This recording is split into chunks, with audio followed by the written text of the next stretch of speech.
Hello, friends. Welcome back to another episode of I'll Call You Right Back podcast with me, your host. My name is Chad Medved. This is my podcast. Appreciate you being here. It's been some time. We've been off for a month. We've been working hard behind the scenes for a month, and I am excited to get back into the podcast.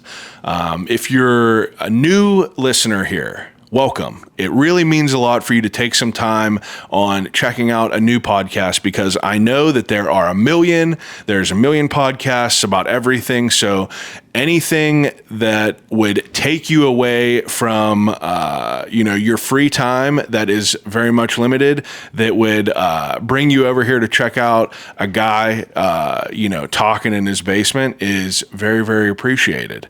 I have been doing this for 8 years now. I'll Call You Right Back is 8 years old. I have talked to over 300 different members of the city of Pittsburgh that are just doing cool shit. Basically, what I'll Call You Right Back is a long form podcast where I bring different people in here and I talk to them about how they got to that point in their lives and all the things that they went through along the way. Now, whenever I say bring people in here, I have a wide variety of different types of guests that have sat in my chair. Everyone from event venues like Brillo Box, breweries like Trace Brewing, restaurants like Streets on Carson, pizza shops like Bedamo's, used bookstores like Beyond Bedtime Books, Penguins announcers like Josh Getzoff, you name it. I try to have my thumb on the pulse of the city and all the people that are really, the movers and the shakers doing cool things, that I recognize, things that I truly enjoy. And I started this podcast because, I am I'm a guy that likes to support local. I'm a guy who's very passionate about the city of Pittsburgh. And my goal was to build a platform that would bridge between the consumer like myself and all these people behind all these places that I love to patronize. Really just places that I truly believe in. I am a fan of Beyond Bedtime Books in Dormont. This is just one guest that I've had on, but that is a place that I spend a lot of my time. I got a lot of my books from here. And my goal was to be able to, approach these owners and invite them into my home and sit down with them and have long form conversations about their life's work. And Jamie, the owner from Beyond Bedtime Books, I was going in there for years, and I would I invited her in to talk about, her bookshop that she has in Dormont, which is absolutely fantastic. And, that's just one example of the people that I've had in here. Matt Christie from Streets on Carson. Streets on Carson is a fantastic restaurant in the South Side. It was a place that I would just go regularly, and I just became fascinated about how someone, created this place that I find myself in all the time. I wanted to learn about it. I wanted to learn about, how they made this happen. What was their life before this and why they ended up, what led them to, creating their own restaurant.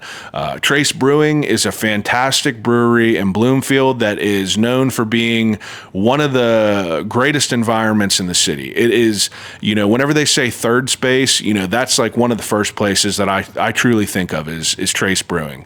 They serve alcohol, but they have a great coffee program ran by Ghost Coffee, and it's just it's a really cool place to be. And me being in there really got me curious about how this place came to be. And I needed a way to be able to bother these people that were behind all these things that I loved and give me an opportunity to berate them with questions that's beyond just me seeing them in the, if I go into Bedamo's Pizza and I see Anthony Bedamo, I can't just stand there for an hour and a half bothering him about how he developed his dough recipe, how he created the best ranch dressing in the city and my favorite pizza in the city. You just can't hold someone up for an hour and a half. So I had to create a way for me for me to be able to bring these people in and, really have an opportunity to sit down with them and talk to them at length. And that's what I did with I'll Call You Right Back. That's what I've been doing for the past 8 years. And I am beyond proud of what I built. I'm doing all this out of my basement. I have a full-time job, and this is just a passion project that I have poured all of my spare time into. It is something that has been very rewarding for me, not just because of the opportunities and the people that I've had in here, like the Sally Wiggins, the Rick Sebacks, the Edgar Snyders. I had Edgar Snyder sitting in my basement, which is absolutely mind-blowing to think about. Rick Seback, Kennywood Memories, he's like, the closest thing we have to like Mr. Rogers. He is... he's a buddy. He's been in my basement numerous times. I've got to ride in his car before, all because of this podcast I created in my basement. And it's pretty, that's pretty powerful for me. It means a lot to me. And over these last 8 years, I have been fortunate enough to gain a pretty good following through, the residents of the city of Pittsburgh. They enjoy what I do. And it has continually motivated me to keep pushing to create this podcast. And it's just been fun. It's just been really fun. And, it's been a month since I put an episode out, but, beyond the podcast, I do other things, obviously. I'm a human being that has other things to be done. Beyond the podcast, I run a video production company called Bear Shot Films, where I do everything from, camera work and social media, content creation, things like that, to work in weddings. I'm doing wedding videos. I developed a video guest book that is a service that I've been offering that I've just been super excited about. If you're getting married or if you've ever been to a wedding, it's kind of chaotic, and, your whole time at your wedding, for me, whenever I got married with my wife, like, I don't even drink alcohol, and I don't remember a single moment from my wedding, really. It's just a blur. And that's terrible to say, but I thought, I interview all these different business owners. It would be cool to be able to kind of recreate that environment where, you see back in like the 80s of like, the fun uncle running around with a camera, just interviewing the guests. Well, I do that a little bit more refined. I bring my camera equipment, I pull guests at your wedding off to the side. I ask them great questions about, how they're involved with the bride and groom, or the brides or the grooms or whoever, and just, a message to leave these people with, and, a funny memory and things like that. And I've been working on that, and it's been something that I've been really passionate about. I've been really enjoying creating these video guest books. So if you're interested in something like that, Bear Shot Films. Beyond that, I've been working on a documentary with one of my best friends for quite some time now, highlighting, the south side of Pittsburgh. I'm working on a bunch of stuff. So that's really where I've been this last month. Just been working on different projects, and I'm back to the podcast. I've been backlogging some episodes. I got some great episodes coming up, including this week's. But before even, we get to that, I also have a book club. As you could see, I'm sitting in front of this incredible collection of books. And this book club that I created is Yins Should Read This Book Club. It is a book club that I have created. I started this in July. It is a horror, thriller, fantasy, sci-fi based book club. And, I'm just a reader. I was a late reader in life. So this is just a way for me to, hold myself accountable, because whenever you read a book, there's nothing that you want to do more than to just discuss it with someone, right? So, I talked to one of the, alumni of the podcast, who is Mike from Woolly Bear Books, which is a great bookstore in Carnegie, and asked him if I could start hosting a book club there. And that's where Yin Should Read This kind of meets. That's their regular meeting place. And we meet monthly. We have a great group of about 20 people. And each meeting, we come in there, we discuss the book that we read that month, we eat a bunch of Halloween candy, drink Diet Cokes and Deer Park waters, and then we choose the book for the next month. And it's just been another thing that I've been real passionate about. I'm passionate about things, and I'm passionate about giving cool things back to the city of Pittsburgh. And that's what I'll Call You Right Back is. That's what Bear Shot Films is. And that's what Ian Should Read This is. Those are my offerings that I could give to the city. So with however you ended up at whether it's your phone or YouTube, because, this podcast is on YouTube, video episodes on YouTube. It means a lot to me that you're here and that you're checking out my work. I really pour my heart and soul into all this stuff, and it's fun for me. And it's really something that I take pride in. So thank you for being here. Now, beyond all the stuff that I just had to get off my chest over this last month, we got a great pair of guests this week. Usually I interview one person at a time, but it's a special occasion. And this week I sit down with two very talented people that are an indie hip hop duo in the city called BBGuns.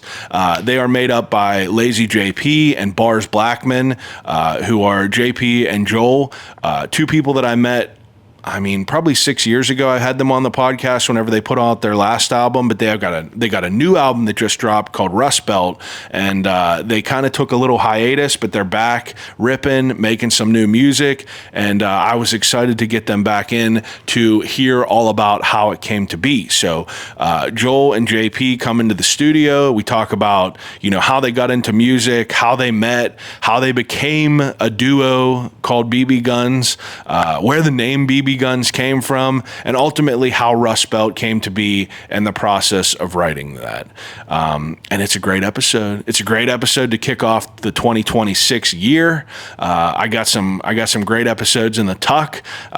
Next episode we got is a tintype photographer. The one after that is a fantastic special effects worker. I got a baker after that. We got all sorts of good people coming up. So, tune in. You could follow me on social media at I'll Call You Right Back. If you're interested in video work at all, whether it's branding, social media, content creation, I'll film your kid's hockey game if you want, anything like that. Reach out to me, Bear Shot Films on Instagram. And again, if you want to read along with a bunch of people in Pittsburgh who enjoy reading together, and you want to join a cool book club, Yin Should Read This on Instagram. It's all on Instagram. You could find it all there. You know how to use the internet now. But I'm excited about it. I'm excited to be back doing this. I'm excited to keep everything moving along, and I'm excited for Yins to listen to my episode with BBGuns this week. So, without further ado, episode 316, like Stone Cold Steve Austin,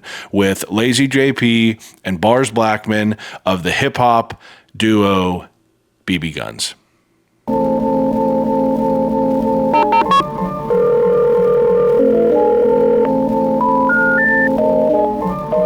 I gotta use the telephone. Hello?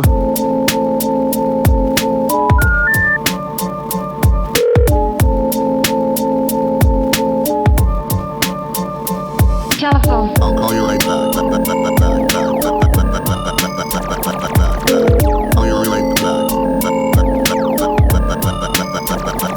Telephone.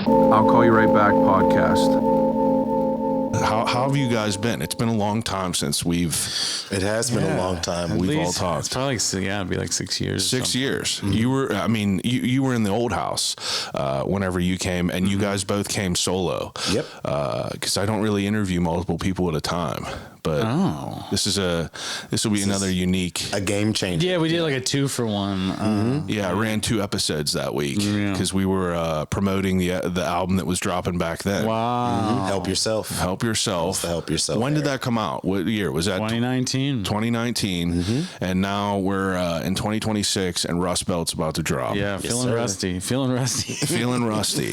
So, I would be lying if I said I remember both your origin stories stories about how you got into music. So entertain me, and I'm gonna just kind of redo that interview that I did, just because there's a lot of new listeners to the podcast that probably don't know about you guys. Oh yeah, you could be like, refer back to episode 120. Yeah. So like, Put a timestamp. Put a stamp on it in the description for the episode. Yeah, that's usually what I do. But no, we can do an abridged version. Yeah, we're gonna do an abridged one. So just entertain it a little bit. But so where are you guys from originally? We're from the Trenton, Natrona Heights area. Brackenridge specifically is where we're from. You're both from the same area? Mm-hmm. Same neighborhood. When did you guys meet? We've known each other since elementary school. We were in like Cub Scouts and stuff. We've always been cool. Yeah, our paths are intersected at various points, but we never really got like, the music is what got us to get like close. Be friends, yeah. Mm-hmm. Like we're always cool, but it wasn't like we hung out. He was a grade below me. And yeah, we knew each other. We're cool, but we were like different circles, And then I think we were both getting into rap. He did a little bit before me, like actually rapping, and I was getting into it around the same time. And what age is this? So you started rapping? Like very, very beginning, if I had to call it. Yeah, like the very beginning, like the first time. The origins. I'd have to say 13 or 14. Okay. Wow. I'd have to say like 13. With other people? Yeah. Whenever Cool. I went to Forbes Road CTC. I went to Votech while I was in high school. And so I met a bunch of kids from like Woodland Hills, Penn Hills, all over the place. So there's a couple of them that were starting to get into music and had like Fruity Loops on a flash drive that whenever we weren't doing projects would like mess around, like make beats or mess around and like write, and we'd do like little freestyles and all sorts of stuff. So that's whenever I like started really sharpening up, started writing stuff here and there and all that, then recording probably a little bit after that, whenever I was like 15, 16. What is like your, both your jumping off points as far as like hip hop and music in general? Like what was like the first shit you were listening to that you remember that you like? That was the one that like clicked for it? Yeah, that you were into. Enter the Wu-Tang 36 Chambers for me in 10th grade. That's whenever I knew like, oh, this is my shit right here. Yeah. And just dove down the rabbit hole from there.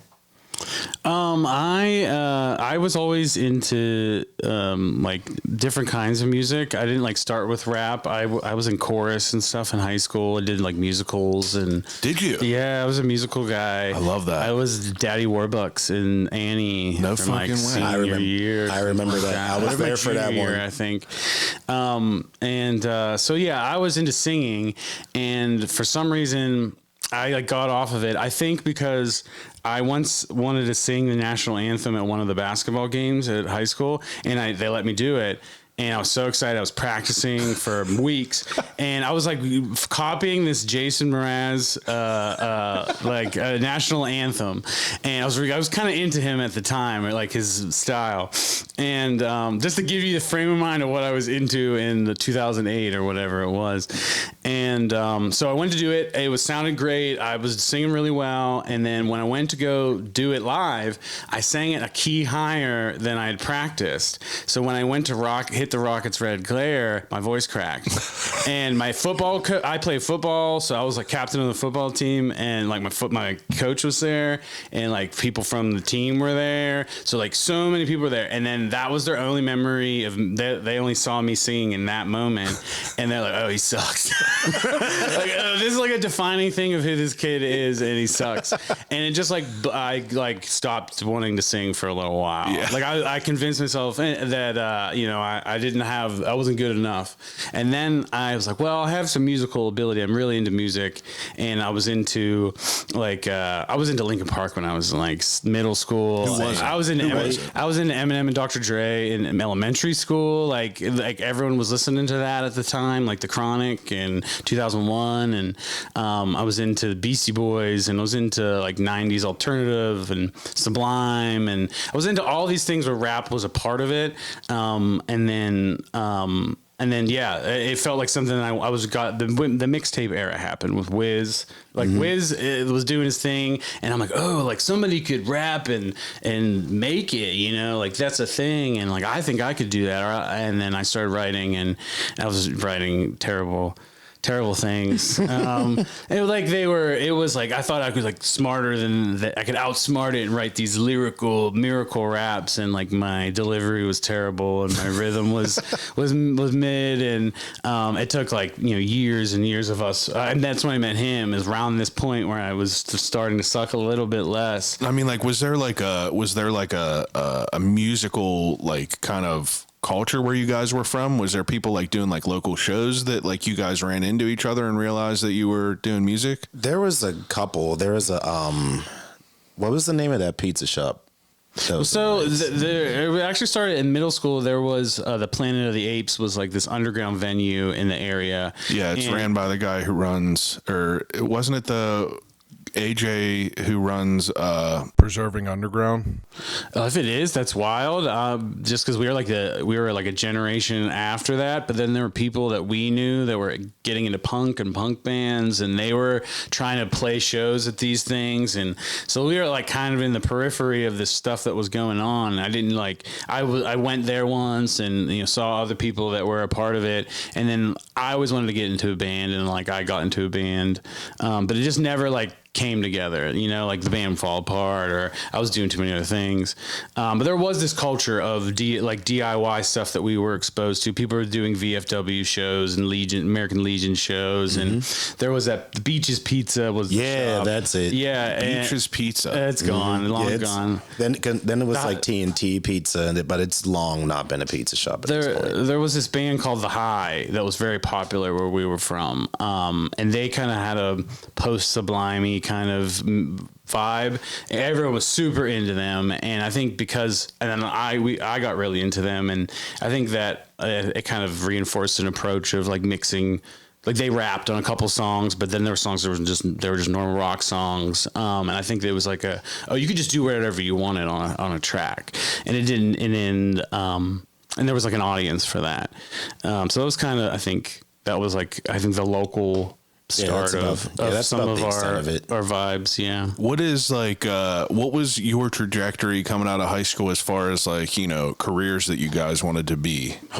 I had no fucking idea. I went to college for a little bit, but even in like high school and stuff, I was never really like a school person, so that didn't really work out for me. Yeah. And I was just like, well, I'm still young. I have time to figure it out. So like I got a job and just like worked, did what any hapless 18, 19, 20-year-old would do at that point in their lives. And just, I thought about like music and wanting to do that because like, just like he said, like the era of like Wiz and Mac, whenever like their early days, and like being able to literally see like the come up and seeing these guys playing shows at like Jets and all those sort of places whenever those were around. What was the Chess Arena one? What was it called?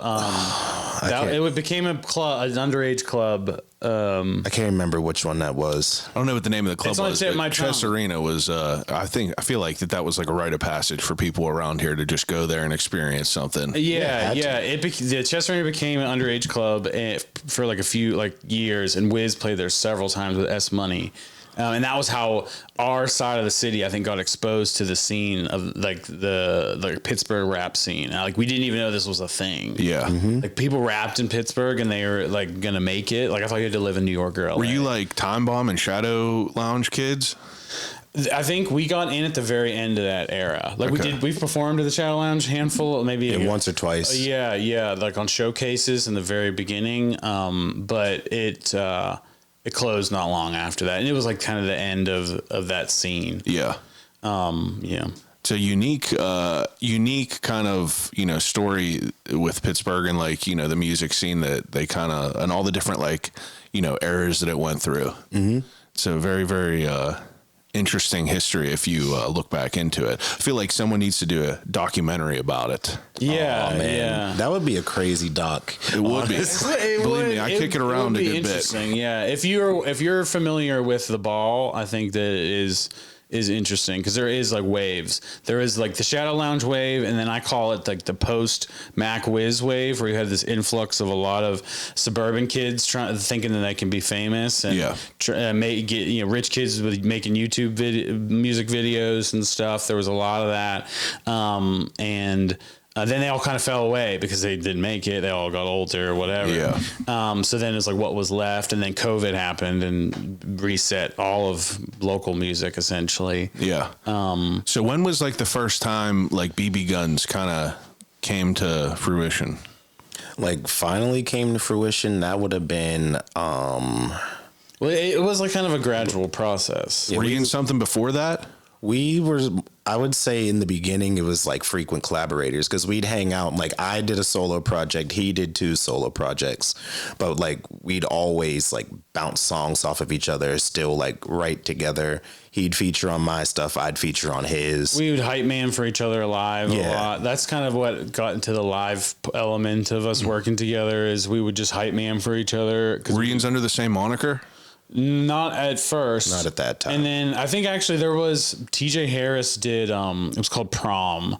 It was like a prom thing. It was like 2017, 2016. Yeah. It was at James Street. It might even have been earlier than that. But there was like everyone and their brother was on this this thing. There was tons of acts. And me and Joel had separate sets. And we asked TJ like, hey, we have like a few songs together. Could we just go back to back and kind of combine it? And we kind of gamed like these like 10, 15-minute sets into a long set in the middle of this thing. And I remember that we crushed it. Yep. And people were really into it. And that was kind of like, oh, we should just kind of keep doing this, like just long term and kind of combine our vibes. And then, that was that. So did BBGuns kind of start in like 2016 around then? I'd say probably 2016 to 2017 is whenever it's like the origin, and then once we did the first project together where we were both like on it the whole way. That's whenever that would be the real start of BBGuns. So should we talk about what we had an old name? Yeah, what was that? The old name was Lazy Blackman. Because I'm Barz Blackman, he was Lazy JP. So whenever you put them together, and you put them together, and it's like it's just like it's our names. Like it wasn't like trying to go out of the way to be like whatever. But it read as Lazy Blackman. Yeah. Yes. So it was like we were trying. I don't know. We were into Odd Future and stuff at the time. You were like edgy, provocative. Still thinking, real Eminem was cool and stuff like that. And I think we started moving in the DIY indie scene and we realized that was not going to fly long term, especially the culture where it was going around that era. It's just like edgy stuff wasn't going to fly anyways. And honestly, it was not a good name. It's not a good name. Hindsight's always 20/20, but it is what it is. We have a better name now. Yeah, it's a much better name. How did BBGuns come? Like, how did that name come to be? It's just we just kind of like were thinking of random names. I wanted something that was we could define ourselves that kind of didn't have a connotation to it. And I was really into like indie rock at the time, and it was like one word band names. Like that's what's cool. Oasis and Blur and Pavement and Pixies. And it was hard to find a one word band name. So then we were just thinking of random things. And I think I might have thought of BBGuns, but then I didn't like the space in between. So I wanted to smash it together. And we thought of Pixies, like the plural, one word, and that's basically it. Nice. Just thought it sounded cool. Yeah, it does sound cool. It's a cool name. I remember, like we said, we sat down for interviews 6 years ago, and whenever I came across you guys back then, the name is interesting enough to click on the profile and, figure out what it's about. Now you guys have a pretty unique sound. I would say that, more unique than, a lot of the other musicians and, artists in the city. That's kind of what stuck out with me in the beginning. You got like everything from bluesy to rap to rock to indie type shit. And I can't remember the first track that I listened to from you guys. And I don't know if it was Valley or not, but I remember thinking this is like not what I expected. And now, you know, I got to preview Rust Belt, and like from the first track, you're like, oh shit. You're like, this is wild. Yeah. Because That's like, what we like to hear. yeah, I mean, like, honestly, if I would say anything, you know, like I was trying to think of like how to describe, you know, Rust Belt, and I guess like your entire, you know, catalog, but I would say it's chaotic. You know, Interesting. I think that that's a good way, and I hope that you don't take that as like negative. No. That's not necessarily a negative But thing. you got like dirty, like rock guitar, just like overlaid with like, just like, you know, some fucking hard bars. And, you know, you got some like Black Key vibes in there with you know, so it's interesting to hear that because like you don't really hear that. And I think that that's pretty unique. I think that that's why, you guys stand out a little bit, right?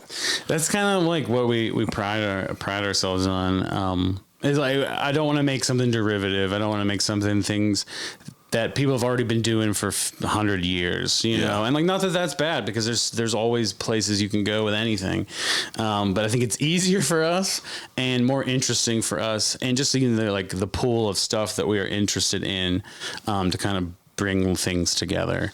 Like Gorillas is always the thing I bring up in like everybody we talk to because it's maybe not sonically the same always. Sometimes it is. Same concept, but the approach is the same. It feels untamed, you know, like raw. Yeah, it's raw. There's not really like a lot of constraints to it because like you guys got forgive me, I don't remember all the track names, but you had one about like love. What's the title of that song? It's like Love Is Not Enough. Yeah, it's like you can go to that, and then you got the other one in the beginning where it's like the guitar's ripping. So it's like that's it. And it's like you guys got like just, you know, way different vibes, you know, on all these different tracks. So like as I'm listening to it, I'm like, you know, trying to like, you know, under a microscope, I'm like, you know, what am I gonna expect with this one? And then you just don't even know. Yeah, you just really don't know. So you know, like. Do you think that like your style kind of gives you a little bit more freedom to, you know, kind of just go wherever? I think so. I think that willingness to go ahead and explore sounds is an advantage because we can, just like you said, like it keeps people on their toes. Like, what is the subject matter going to be next? What is the sound going to be next? And trying to always, you know, continue some of the energy that we bring to the table. Like, I feel like Thursday and Help Yourself still had like an upbeatness to them, and I feel like this record does too, but it just in a different sort of way. Yeah. It's definitely less happy than the previous record. Like there's always a melancholy element to everything that we do. Like yeah, but this one's a little bit more serious. It feels. Yeah, That's what we were I think going the for. times are a little more serious. It doesn't feel right to be silly as much anymore. I know that like TikTok and like silly is a fucking $1 billion industry right now. Cringe is a $1 billion industry, but it doesn't feel right to us. Not in this moment. Yeah, makes sense. But we do like try to have a cohesive like through line, I think, with especially this project, I think before versus the last one is like the textures are fuzzy and raw and there's guitar, whether it's sampled or it's actually played or, you know, there's like that through line of like rock or blues kind of through it all.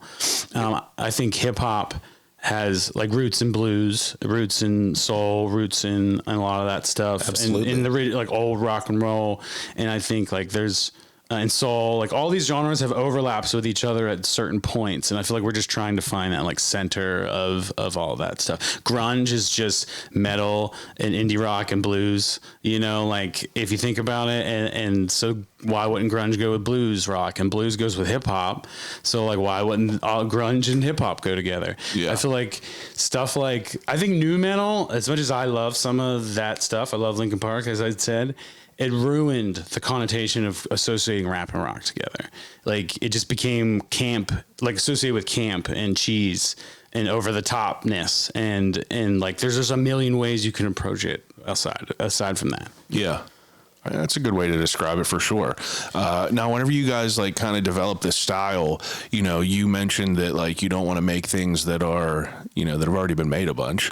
And, you know, really, you know, a recipe, you know, one of the recipes for success, probably the more popular recipe for success, is to kind of follow that pre-cut path that other people are doing and kind of adapt that sound just a little bit. But you guys seem to just kind of like throw that rule out and just march to the beat of your own drum.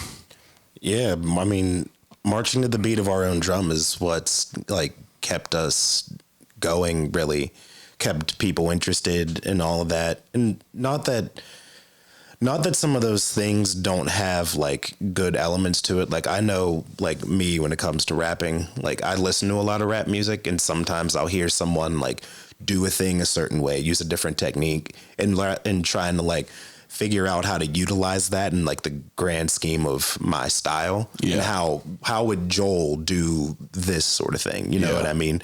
So yeah, I think that. Yeah, that's all I really have to say about that. And that's all I really have to say about that. Now, like, what do you like?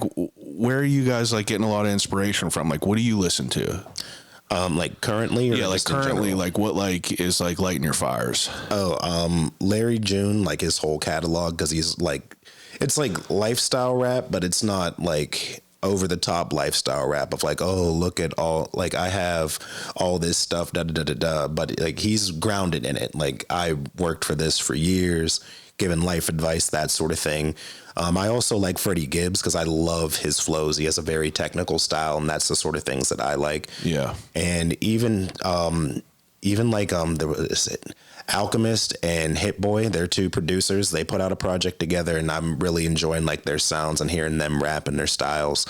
Yeah, all that sort of stuff. And even circling back to like, I've also been starting to listen to songs that are sampled for other songs too. So I've been listening to like a little bit of like old soul, old R&B, and that too, cool. Sprinkled in. Yeah, that's interesting. What about you? Like, what are you listening to that like, you know, gets you going? My favorite band right now is Viagra Boys, if you're familiar with them. I'm familiar with them. I love their sound. I like it's upbeat and dancey. I like that it's like social commentary on every song, but it's not like it doesn't feel preachy. It doesn't feel condescending. I just love the post-punk rhythm and just the whole vibe of what they're doing. They're a huge inspiration, I feel like, to me. Outside of that, I've been newer things. I've been obviously into like the Tyler record that came out last year, the Jid record that came out the last year, the Kendrick stuff from the year before that. You know, I could listen to that forever. How would you describe your genre? You know, I wouldn't necessarily just call you guys rap. Like, what would you call yourself? I've always say indie hip hop, like in the sense of you would describe an indie rock, you know, like what an indie rock band would be. It's kind of a broader term. Yeah, like you know that it's art oriented, but it's not. It doesn't need to be like defined, abstract either. It can be simple or some, you know, whatever. Kind of in a punk lineage, I think. Also, I think alternative hip hop sometimes. I'm not against that label, but sometimes it gets into like very like over the top abstract things, and I think we're maybe a little like, I don't know, less is more sometimes than that.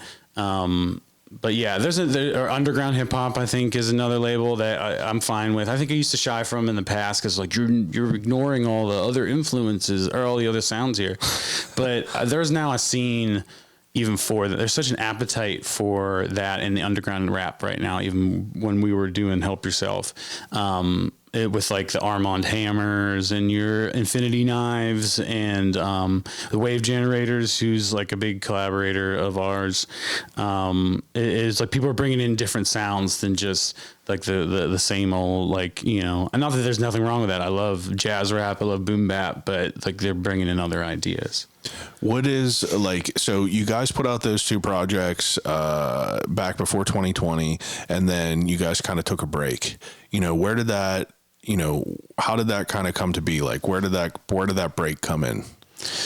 So COVID is the first thing, but also my mom passed in 2020, like April of 2020. So it was like right after the Help Yourself like thing all died down.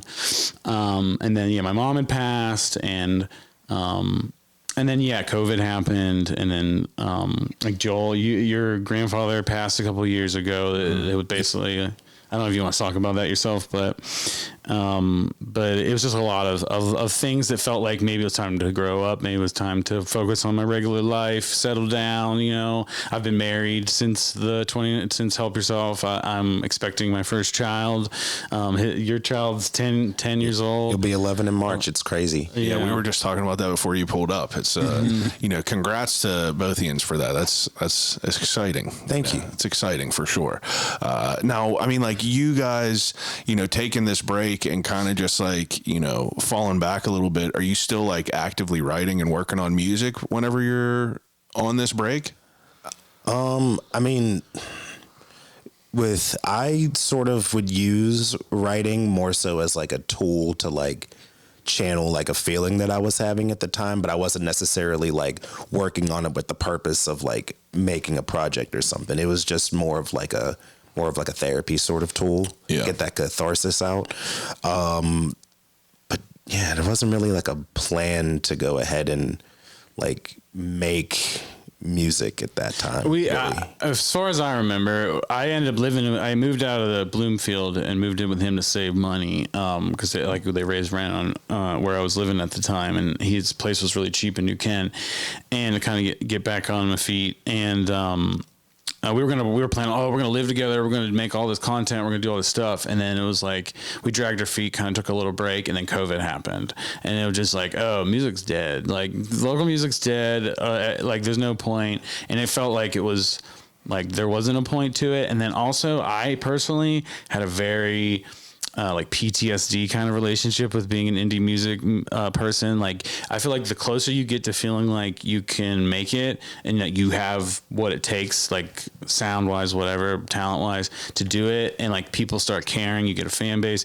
It started to like feel like it was possible, and then like the closer that we would get, I was getting more desperate to like achieve that next goal, that next step, and I got really burned out and really bad. Like just like not just angry and anxious all the time. So I think when I cut that off, like cut that part of myself off, like I'm not going to do this anymore. It's bad for me. I treat other people not great because of it, because of like being upset all the time. And so it was like thinking about making music like made me anxious, like it made me upset. And honestly, so many years had passed, I didn't think anyone cared anymore. I didn't think, it was like BBGuns is over, like, 5 years, all those people in that college scene will have grown up and gone their separate ways from Pitt or whatever. It'll be a different generation of DIY. No one will remember us, or very few will. And if they do, it's all older people when we're, in our mid 30s. Like, what would it even look like? And then Brett Shoemaker hit us up one day. Was it the end of 2024? November. Who is that? November 2024. Forgive me. Who is that? He is he runs Don't Let the Scene Go Down on Me. He's the booker for Bottle Rocket. He was on the Roboto board for years. They were doing the Roboto like 50-year anniversary or something like that. And they wanted us on it with Short Fictions, who's like one of the best bands ever in Pittsburgh. And Jack Swing is also excellent. And so it was an awesome lineup, and he paid us like more money than we usually got paid, even in the prime. So it felt like, why not? Let's see if we still got it. And the show went really great. 2024 this was? This is the end of 2024. And I remember Sam from Short Fictions was like, you guys should still do shows. Like, you guys should still play. Like, and then we just started kicking it around, and then we did, we both liked the song Big Dogs by Hannah Mankind, and we loved the beat. And it was like, well, let's go ahead and let's grab it and just do a little some, see how it feels. And if it feels good and it works out, then let's see about doing something else. And then it sort of snowballed. It snowballed from just like, let's just dip our toes in and mess around, into having Let's a do whole a project record. about to drop a record next Friday. Yeah. Who would have thought? Because when you guys put that out, I was like, oh shit. You know, like I think everyone was kind of surprised by it because it kind of just came out of nowhere. And then you put that out, and then you did the Billy Hoyle remix came out as well. And that kind of kept the fire going with it. And then I started, you know, seeing you guys become more active. And I think that's whenever I hit you guys up and I was like, what's going on with this? And you told me, you know, It's happening a little bit more. And then the Bottle Rocket happening residency.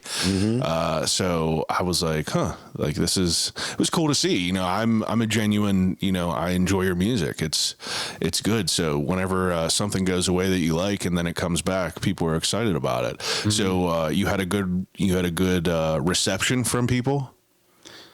Yeah, I would say so.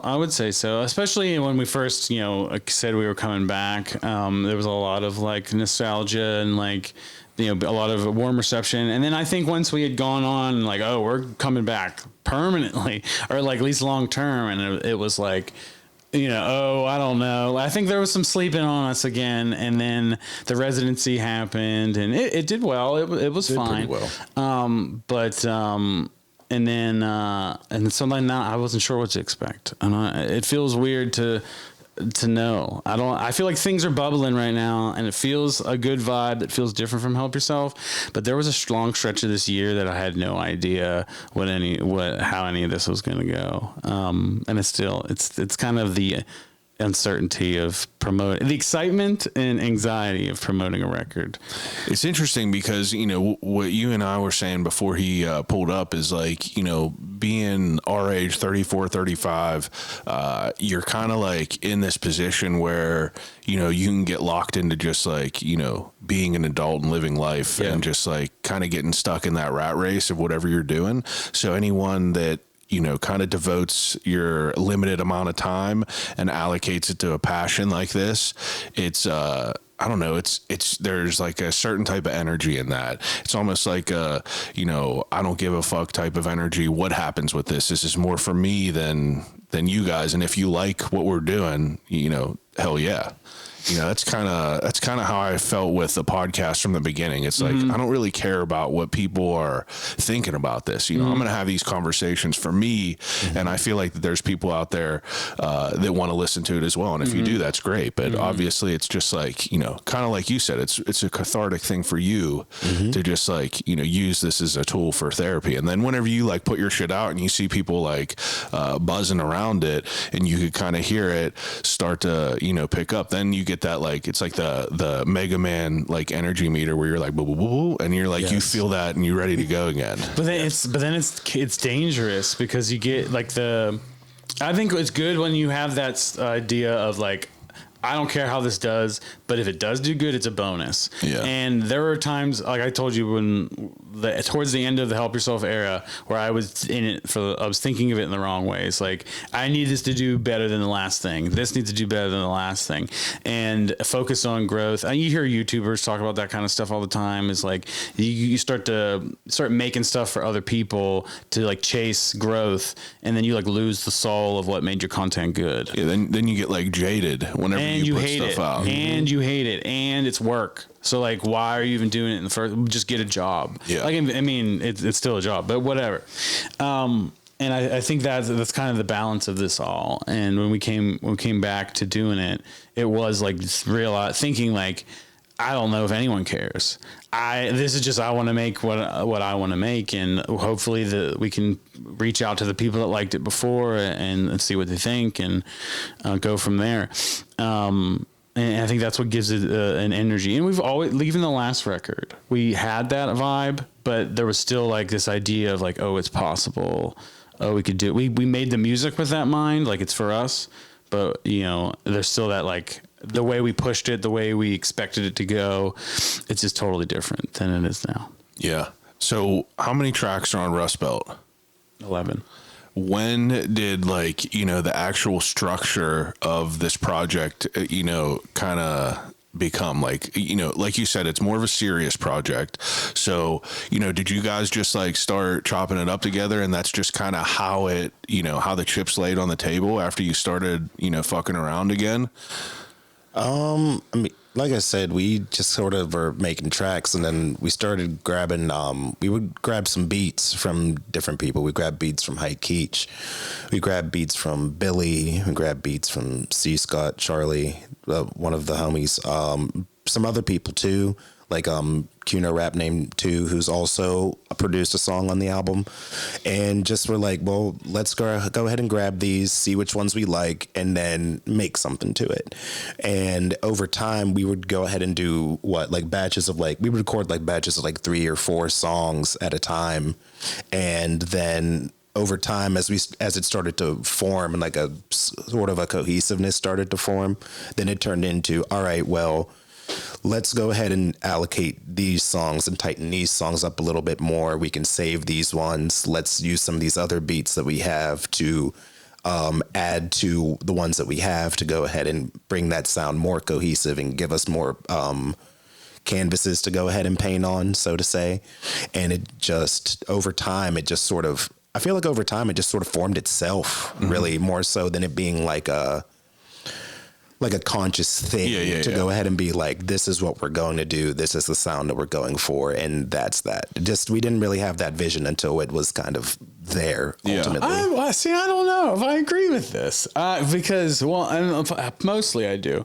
But the Hyde Keach is like the main. He produced like 7 of the tracks, 6 or 7 of the tracks. So like Lich is that, Crying in Walmart is both by him. So like there is this through line through his work of like he likes to sample rock, blues, folk, like stuff like those kinds of things that kind of go together. And that kind of gave me this feeling of Rust, like Rust Belt, like Blue Collar, and like just regular folk. And then that made me start thinking of like a little bit of political stuff and the world that we live in and the times that are changing and stuff like that. And I think that was like what brought the energy to like the political energy to some of those songs, but also the theme, the Rust Belt theme of the blue collar stuff. It was just like that's what those sounds really evoked in us. And then we went through the other beats that we got from everybody else, and we found stuff that we thought fit with the sound that we had already started with. Because the demo was pretty much all Hyde Keach stuff, and there was one Billy track, and which was like half the album basically. And so then it kind of formed itself. Making the album, it does feel though like you're making a sculpture, like you're like chiseling away at this block of stone. And it's like almost in reverse though, because you're like building up like the Legos into something. You know, like you just have this little piece that means nothing by itself, and then a picture starts to form, and then you can kind of rearrange things in a way that kind of reinforces that theme. So like we didn't like go into it with a particular thing in mind, but I think once you start, it like doesn't take long once you have the beats collected, the ones you really, really want to use, because there's usually a handful that like jump out at you like, oh my God, this is the best thing I ever heard. I want to write a song to it right now. And that's what Lich was for us. So I think that kind of set the tone for the rest of the record from there. That was the first single? Mm-hmm. And it was the first song we wrote for the record too. When did that come out? September? Yep, September. It was around my birthday, September 25th. Now, whenever you guys like, you know, like your process behind like writing and recording, like, are you guys like, you know, together writing, or are you like writing separately in your own spaces and then, you know, sending shit back to each other and then like recording? Like, how do you guys record? We do a little bit of all those. There's stuff that we'll have the beats and like he'll just randomly pick a beat and start writing to it. I'll randomly pick a beat and start writing to it. And then like kind of whoever starts working on a beat first kind of sets and like if the other one likes it, kind of sets the prompt for the other one. So like that, we kind of work with like prompts, like writing prompts. Yeah. Like, oh, my verse is about this. Like use that to inspire you to write something. And you don't have to write about the same thing, because you can take a concept and take it a different way, or abstract it. Amplify the same tone. Yeah. Or how does this inspire you to take your own verse, you know?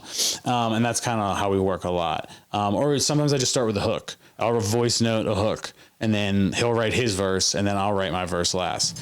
That's usually a lot of our songs. Are you guys like, do you get like, you know, obviously, you know, you had years off. Like, do you get like creative blocks? Like, was it easy to like kind of jump back into it, like riding a bike? Yeah, I mean, I personally felt like getting into it this was some of the easiest a bit times for me to write like ever.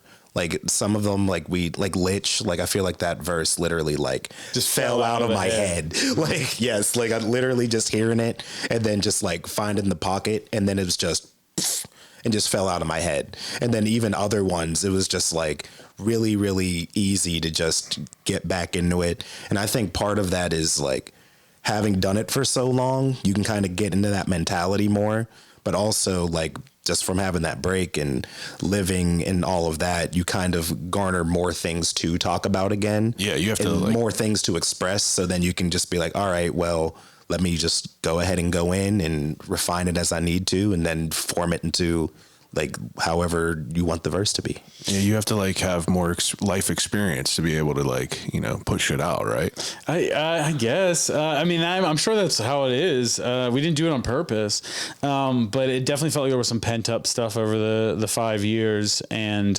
so that when we just started writing, things were happening. But there was a lot that between the loss and the way the world is, there's like a lot that have built up kind of, I think, angst about a lot of things. It's a good way to put it. And it was a way to like let some of that stuff, like let off the steam that had been building over the years.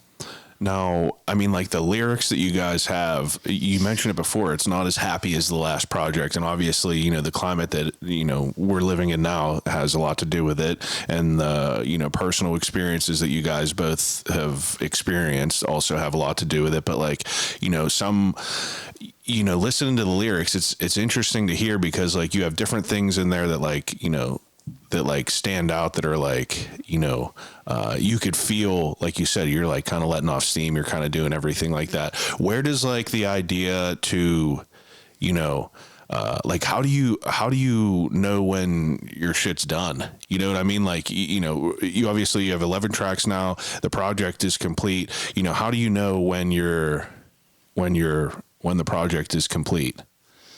So we like to start with like a base. Like a lot of the classic records that like your best albums of all time, there's a lot of like 10 to 12 track albums.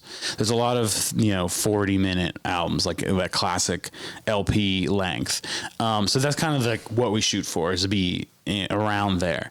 I think there was like a fad with making like 20 song albums like a few years ago because of the spot they were trying to game Spotify, like because every fan that will listen to this through once, if there's more tracks, that's more plays, so then they get more money. And then but for like regular people, that doesn't help.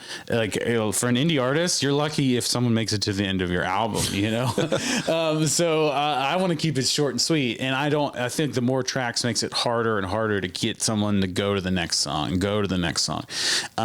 So we're big believers of short and sweet. But short, sweet, and to the point. But also you want to sequence your tracks to like, I like to start with the best one, what I think is the best one first, and then kind of from there, and just keep segueing someone. Oh, that was dope. I want to see what's next. Oh, that was dope. I want to see what's next. Yeah. You got to grab someone from the beginning. So that's all super duper important. Lich is the first song? Yep. Yeah. Okay. And then the last song is the Love Is Not Enough. I'm afraid that love is not enough. Yeah, so forgive me, I don't remember all the names. No, it's okay. No. But We should have softer. made like a track list. It's all right. It's all right. Now, I mean, like, I would say like the majority of it all kind of sounds like, more heavy. Is that a good way to describe it? Like you don't really have too many soft songs on there. It's just like kind of just like raw heavy shit. No, Crying Walmart's soft but sad, like the saddest song ever. Yeah. Whereas the I'm Afraid That Love Is Not Enough is, I think we wanted to end it on like a somber, like, but also like there's hope in that song. I don't like it's sad, but there's also like more positivity in that song than like the rest of the track list. Yeah. I think that we wanted to just set it, like give that there is hope, and like just love one another, and don't forget to be kind, and but also like how to persevere in times like this, because even in real life, I think that when you see everything that's going on, it's really easy to be like, you know what, fuck it, what's the point? It's all burning anyways. What's the point in trying to throw water on it to stop it? But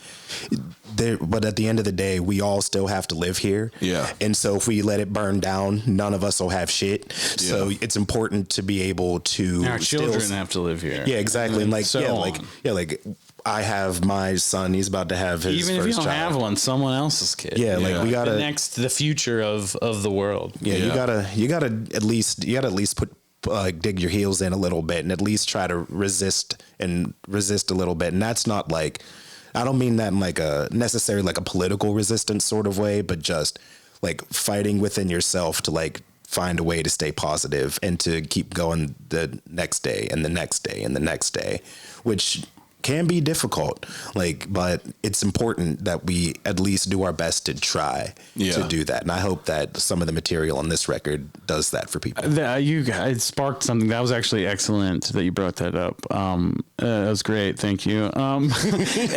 Because there's one of the main themes of the record, and I think of our age, is nihilism, and like with everything is like burning all around, or at least feels like it's burning all around you. And some days it literally is. To how do you not succumb to the nihilism, to like just like nothing matters, nothing but me and my own pleasure day to day matters, I don't, nothing outside of my walls or my life. And I feel like that, especially with that last track, is kind of trying to reinforce that, like, you can't fall into that. Yeah, you can't get stuck in the mud. You have to like find a way to get through it. Now you guys are, you have some like politically charged lyrics, as you should. Is that, and I feel like on all your projects, you like, you speak on the times, and is that always like, is that like a, is that like a conscious effort to like, be a voice and like have that be part of a project? Like, do you feel like that's like a necessity nowadays in times to like kind of call awareness to that rather than just like then just ignore it and talk about like, just chilling and smoking weed and playing video games and shit like that, like some other people? I don't necessarily think it's a conscious effort to be like a voice per se.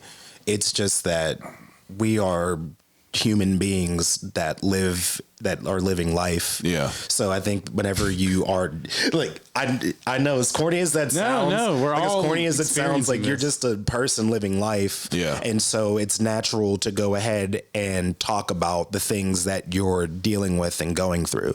I think that if you're not doing that, either you're not really paying attention or you're just sort of like autopiloting through things. And it's just not necessarily, again, not to try to be a voice or like some sort of like an activist rapper on like some Dead Prez type shit. Yeah. It's just about being able to speak on what's going on our lives in the time that we're making a record. Yeah. And it just so happens to overlap with what other people may be feeling or going through. That makes sense. Yeah, it's definitely, it was like letting out some of the feeling. I mean, like I have a degree in political science. Like I'm into. Is that what your degree is in? Yeah, I've always been into like a government and how it works. And I think honestly, it's like made me feel worse about how everything's gone. Is because it's like you see it under a bigger microscope than some of the other people. And also like I these institutions and things that I've learned about, and like that are supposedly holding up everything are like eroding constantly and getting destroyed by the day. So it's like in like the despair of all that, or like trying to convince your friend who doesn't want to vote, like for understandable reasons, not even saying that there isn't, but like that the Supreme Court is going to have 3 justices that are going to get nominated, and like you can't explain that to like a regular person and have them understand like the game that is American politics. It's not fun, and I think I got into it a little bit in the break, the COVID and just the awful world that we're in, and I like trying to like somehow have some semblance of control. Like, oh, I know what's going on. I can try to tell people. Like we have a Discord of friends, and like we talk about news and like try to help each other. Like with the propaganda like that gets shared around. Like, oh, I saw this, and we try to verify stuff for each other. And I think that was also a big fuel for the stuff for this record, is just like being steeped in it every day. And then I think we got to a point, especially like after the last presidential election, we're just like, I can't even engage with this right now. Like Yeah. I can't. It all makes me upset. I like the way you describe that, steeped in it every day, because that's really what it is. It's like you're steeping in it. Now, also, I mean, like, you know, the entire record doesn't have just, you know, It's not lyrics like that. no. Like, I don't know why, but it just stood out to me. Like one of my favorite lyrics was whenever you have one that's like chilling with a villain, but my kid calls me the hero or something like that. I'm paraphrasing it, but That's the line. That's the verbatim line. yeah, like I don't know. I think that's so dope. Like I hear things in there. Like you guys have like good like I don't know why the words escape me. Associations, like word associations through pop culture and References. shit like that. References. Yeah, I don't know why I just missed that, but you know, I like it. It's a like I said before, it's a unique project that like you kind of have to be listening to it, because like, you know, every listen you're like catching different things that you missed on the first one. Yeah, and I think that's when we started making it. We're like, we don't want to make American Idiot, and like a lot of, you know, a lot of political stuff gets cheesy too. Yeah, Like exactly. We like no cheese. We like to minimize all corn and cheese and camp from everything. Yeah, that no we do. cobbiness, no cobbiness. No high And fructose. there's plenty of that. If you want that, you can find it. Trust me. But that's just not a part of our brand. So like when we approach some of this stuff, it's like you don't want to get preachy. You don't want to get too inside baseball. Yeah. You don't want to like start like name dropping, you know, Trump every song or something like that. That starts to take away from it. It starts to date it. It starts to like lose some of the mystique, and like we don't want to lose ourselves in the art. And it isn't just about that. It's about like, you know, like loss and growing up and times changing. I think change and time is more of a theme than anything, because Rust, getting older, and then the watching like America decay and Rust itself as like, you know, and then we live in the Steel City. Like these are all the themes All work together. that are all kind of on top of each other with this. You guys do a good job at like kind of towing those lines though, because like you said, it can get very like preachy, and that is corny, because like it feels like you're just like virtue signaling. But you know, you Or guys it's do propaganda. Yeah, I don't and- want to make propaganda. I know, and it's so crazy because there's just literally so much propaganda It's out everywhere right now. you And you're look, like, yeah. how the fuck? How can you even tell what's real and what's not now? Because like, you know, you just see shit now. That's a whole different thing to get into. Yeah. But, yeah, it's insane, especially the last couple days. But now you guys.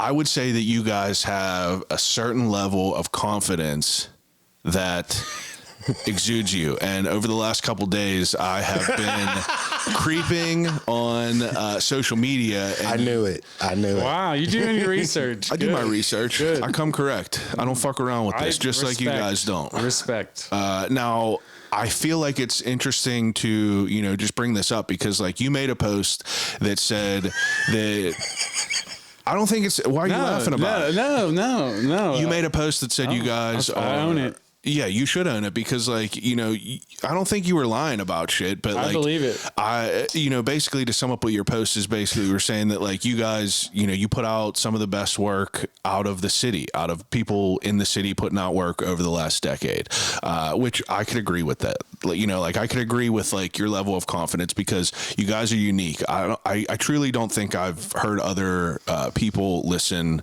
or other people make music like yours. Like I can't think of any offhand. So that is, you know, to put that to your credit. But like you said, you're one of the best duos out in the city, and I believe that you. I said acts. Period. Acts. All genres. Okay, all genres. And I believe that some people had opinions about that, because like some people could take that as like disrespect, but you had a line that I'm going to paraphrase that was interesting, that you said extreme confidence can sometimes be taken as arrogance. Yeah, You said that. yeah, you said that, and I thought that that was, you know, valid, because like, you know, I'm someone as well that I'm very proud of what I built with this, and as you should be. I don't get a lot of like acknowledgement for this, you know, but I also don't really conform to like the Pittsburgh cult that I call it. There's definitely like a cult of like the different circles around the city of Pittsburgh that Clicks, yeah. I don't even call them cliques. Don't even give them that credit. They're Yes, cults. that's true. Cult is a higher level of click. It's definitely a cult, because it's like a group that you feel like you have to participate with to, you know, elevate yourself into a different level. And I've just never been about that. And Socialites. Yeah, like I don't fuck with that. And I feel like that if I would see that from you guys, like you guys wouldn't be invited back again. Like if you were on the cob, as I would call it, like I wouldn't bring that back. But I like the idea that you're very confident in your craft. You know, I like that, and I like the idea that you put that out there into the world, because someone else posted on there that you know, you had other people that were amplifying what you were saying, saying that like, I see no lies here, with like the viral meme of people looking around. Yeah. But then you have other people saying that like, you know, what's the point of making this music if you're not believing in yourself 100%?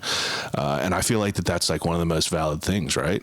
Yeah. But then there was a voice on there as well that was like, you know, if you think about like the punk DIY kind of ethos, is like, you're not supposed to be better than anybody else. It's kind of like an egalitarian kind of vibe, a community of artists just making music together, and the cream rises to the, you know, outside people will decide that. And I get that, and I respect that, but I think coming from hip hop culture, and it's very ranking based, it's very who's better than who, it's like literally that we have beefs where they decide who is better, and like I get that like applying that metric to music is not gonna perfectly fit, but at the same time I just believe in what we do because we do something different. And I think because we do something different, it has taken a long time for the city to like fully embrace it. And then they finally did in 2019, but then, you know, what shit happened.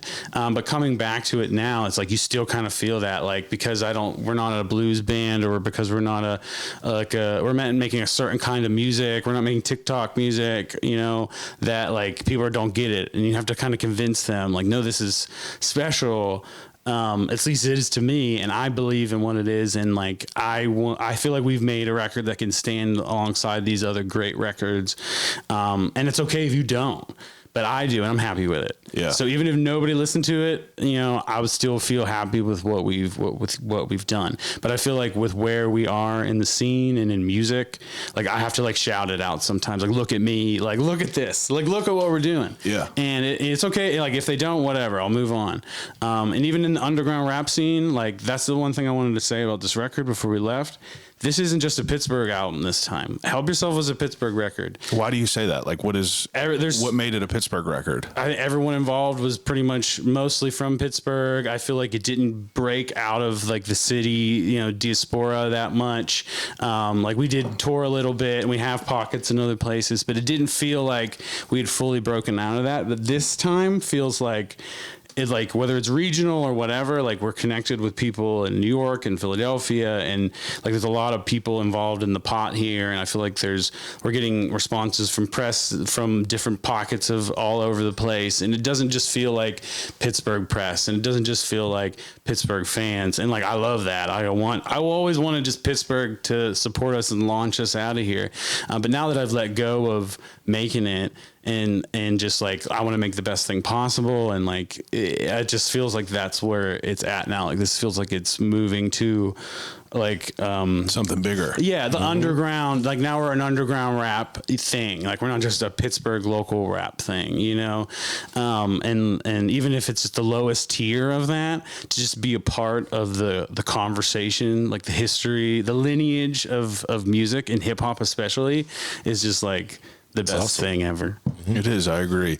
And you know, I didn't mean to like blow up the spot with that. No, I loved it. You're good. But I think it's important because like, you know, you guys, you don't really have like a plain like, you know, retail type of product that you see everywhere in stores, if that makes sense. Target music. I call it target music. Target music, exactly that same vibe, like easy sellable music. You know what I mean? So for you guys to like do that, it's like you're trudging through the mud, so to speak, because like it's not like an easy sell. It's the tortoise. It's the path of the tortoise. 100%, dude. And that's why, you know, like I feel like I'm pretty good at acknowledging, you know, the people that are like really putting in work and like really not necessarily deserving of it, but just like really like, you know, working and like grinding, just like really grinding. Hustlers. Yeah, just a bit more, just like doing things their own way, how they want to do it. Okay, yeah. You know what I mean? And there's like a different level of respect that I have for that, rather than just like the cookie cutter shit, which is, you know, I kind of see whenever I look at you guys. You know what I mean? Because it would be easy to just like, you know, kind of throw more of the Target rap in there, but like I don't hear that whenever I listen to the tracks, you know. I've always said like the music that changes the world, which whatever about us, but like this is what inspires us. Like Nirvana, you know, that like when I was a kid, that changed the world. Like they didn't want to make something that sounded like something already happening. Like they just did their own thing, and it somehow took them to the biggest band in the world. Yeah. And I feel like and there's thousands of bands that do that and don't ever get there. But I feel like that kind of ethos makes the best kinds of art. Yeah, I like that. That's good stuff. Now, the name Rust Belt, obviously you kind of touched on why it became, you know, Rust Belt, with all the different, you know, reasons. But was there other names that it could have been? I feel like we had like a list of potential names at one point. It's always funny because like I'll be like really there's like this phase when we make a record where I feel like I do a lot of research. It almost feels like when you're writing for like a book or something, and I listen to a lot of music, I'll watch a lot of movies, and I got really into like Daniel Johnston, the like folk singer from the 90s. And there was like this scene in Texas. It was like New Sincerity was what it was called. And it was just like, it was No More Irony. And I feel like we live in a very ironic age. And we have for the last like 15 years. And I wanted to like get back to just being sincere and like, you know, bearing your heart, being vulnerable, like not everything's a joke and not everything's like self-deprecating. And I was really into that. And I think at one point I was like, we should call it New Sincerity, like NU Sincerity. And then Joel was like, no. I think there was a couple other things. Like I would just get a random idea, like we should do this. And then eventually Rust Belt is what we settled on, especially because like all those high Keech, like you heard, all those high Keech beats have like a very like rustic Americana sort of sound to it. So, and being from the region that we are, you know, depending on who you ask, some people would go ahead and tell you that Pittsburgh is the Midwest. Some people would tell you that Pittsburgh is like the farthest city on the East Coast. So, and like being from Brackenridge, like the steel mill is right down the road. I live literally 3 blocks away from the steel mill. You could see it from my house. Could see them steel every day after school. We see the mill workers get off one shift, start walking down the street. The next ones come back. So that sound, evoking those sort of thoughts and everything is kind of also what led us to that, because this is like a rustic sort of sound, and with again like the themes of like the decay of America and all these things, it just all sort of clicked. Felt perfect. I like it. It's a good answer. Are you guys like pretty? Do you guys ever butt heads with like music? Oh yeah. Like, yeah. I mean, like, do you, what's the right way to like kind of say this? It's like, do you guys go back and forth on like agreements and like disagreements with like, you know, music? Will you like say, I don't fuck with this verse. You know, I think you could be a little bit, I think you can go harder on this one. Like, does that like, yeah, absolutely. Okay, good. We have to be like that. Cause I feel like it's what makes us better. I feel like cause I think when you work with somebody, even when you're working on your own stuff, you have to have like complete self-awareness, and you have to be honest with yourself, like what your shortcomings are. And like when we were working together, we can kind of compare ourselves to each other, and to our own tastes, and that way like we kind of find this like happy center. But there's all the time, it's like, you know, you could have went harder. I think that could have been a better rhyme there. This line's corny, you know. There was a lot of like corn protection, you know. That's a big part of it. There's a lot of corn protection. Yeah, corn prevention, whatever you want to call it. That's funny. That's a big part of it too.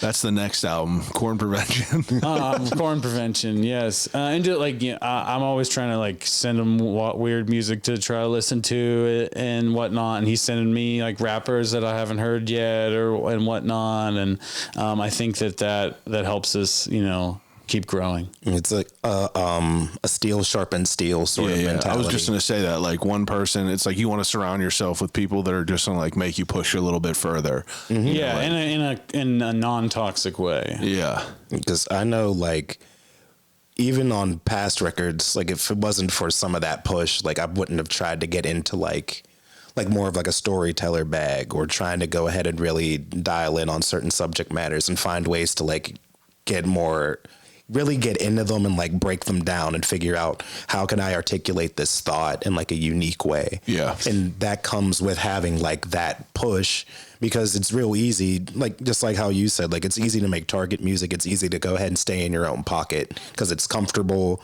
and it's what you know that you can do, and you can just stay there. But if it's you want to make something that's going to last, or, you know, quote unquote change the world, you have to be ready and able and willing to at least try to step outside of your own safe pocket. Mm-hmm.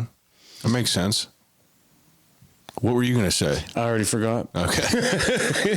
Now, I mean, like, you guys, this is going to be kind of an interesting question, but I'm curious to know, like, what's your favorite verse that you have on there? What track? My personal favorite. Yeah, your personal favorite of yours. Because then I'm going to ask you to pick what your favorite is of his, and then I'm going to ask you to do the same thing. It's funny because I already thought of his before I thought of mine. I know his. Yeah, I know his. I would say there's two. I want to name. There's two because I can't decide which one I would think is better. My verse on "Float" that we have, which is like the 4th track on the album, and then I also like my verse on. Yeah, I like that's actually floating. No, Outlanders.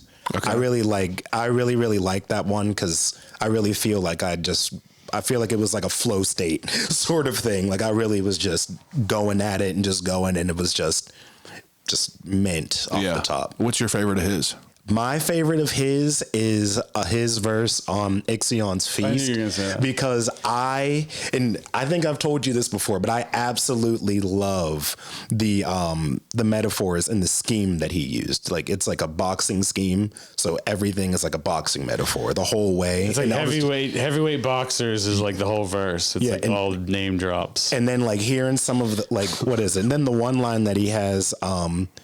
And if you're looking for the work, then I'm the foreman knocking on your door in the morning like a Mormon. I was just like, that is a fucking bar. Yeah. Like if anyone said that, it would be the hottest shit. But I'm glad that he said it because I also know where he stands with like, he has a deep knowledge of boxing and heavyweight boxing. I'm into fighting, like fight sports, like MMA and boxing. You still watch MMA? I don't watch it as much as because of how I used to be crazy fashy that it is. Yeah. But and then I might more now that's on the Paramount thing, you know, because I don't have to steal it. I don't have to be, you know, I'm too lazy to steal it even. Yeah. So I don't even watch it. I watch boxing though a lot. Heavyweight boxing especially. If they're big boys are punching, I'm gonna watch it. All right. What's your favorite verse that you have?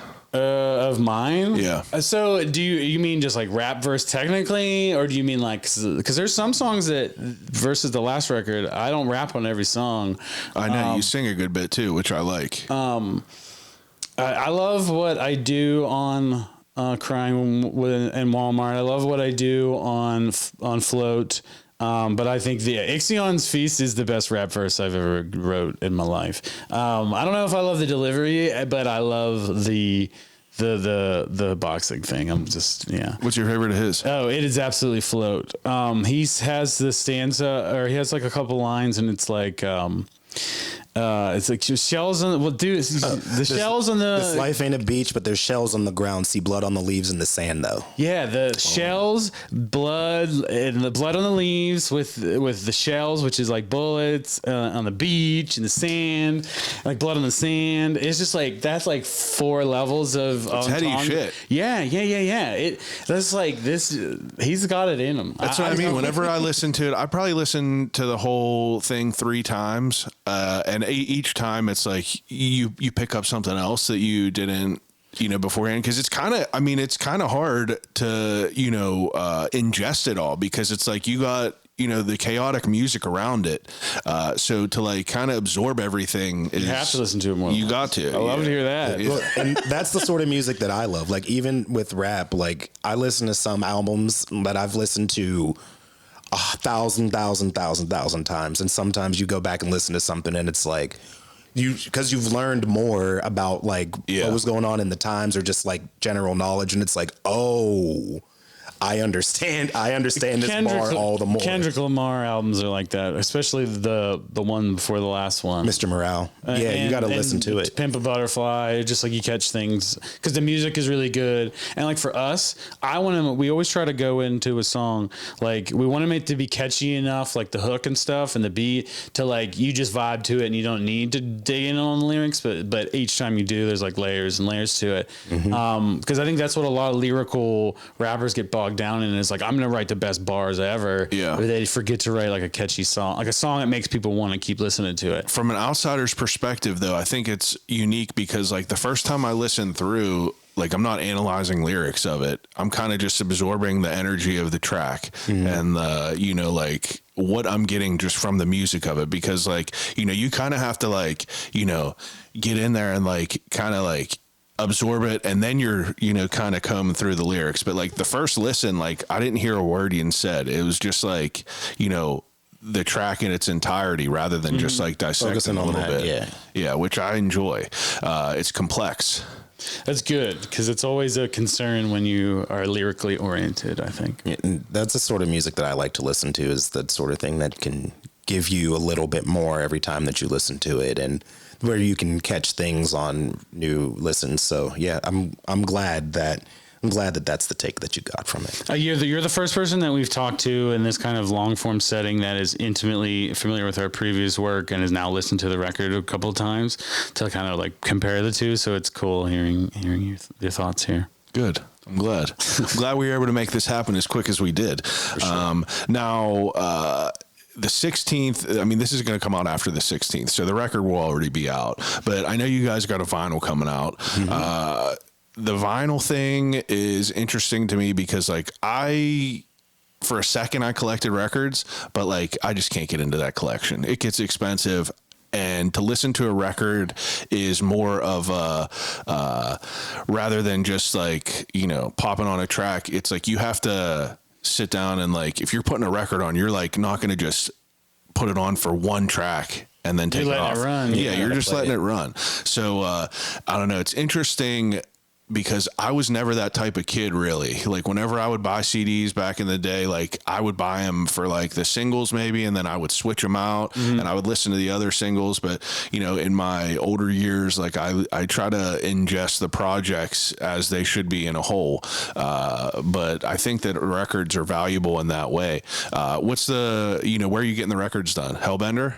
Yep. Hellbender. Yeah, we have a deal with Jeff from Hellbender's a big fan. I guess I shouldn't say too much, but he's a supporter of ours, and they make it easy for us to be able. I don't think we would be able to afford doing vinyls on our own, so it's like really big help. Good name, believe in what we're doing, and it gives us something to sell, and I've always been a big CD guy, but there's something you're right about the vinyl that it kind of makes it an experience. Like you just put it on and let it run and kind of vibe to it. Like it encourages you to treat it like an audio movie, like an audio film. Yeah, and for people who are listening, Hellbender Vinyl, it's unique because Pittsburgh has like a actual vinyl pressing plant here. He is an alumni of the podcast. Search back Hellbender Vinyl. You could hear more about how that kind of came to be because it's a cooperation they have down there in Lawrenceville. Now, what do you guys got planned as far as like, you got like shows and shit planned with all this? Yeah, we have the album release party. So we have the listening party this next Friday on the release day at 1:16 at Hellbender at the plant. So that'll be passed already for people that are listening. Okay, that happened for you. Then 2/27 is the album release party at Spirit, which will have all the vinyls and stuff to sell. And that's with Hike Keach, Cane Canary, Barbados Black, and Melt. And most of those are already on the record. Barbados Black was actually the model for the cover. Oh, okay. And then after that, currently booking a tour, trying to book like a couple weekenders and kind of take it from there. My baby is due April 1st. So. April 1st, coming quick. So yeah, you tell me about it.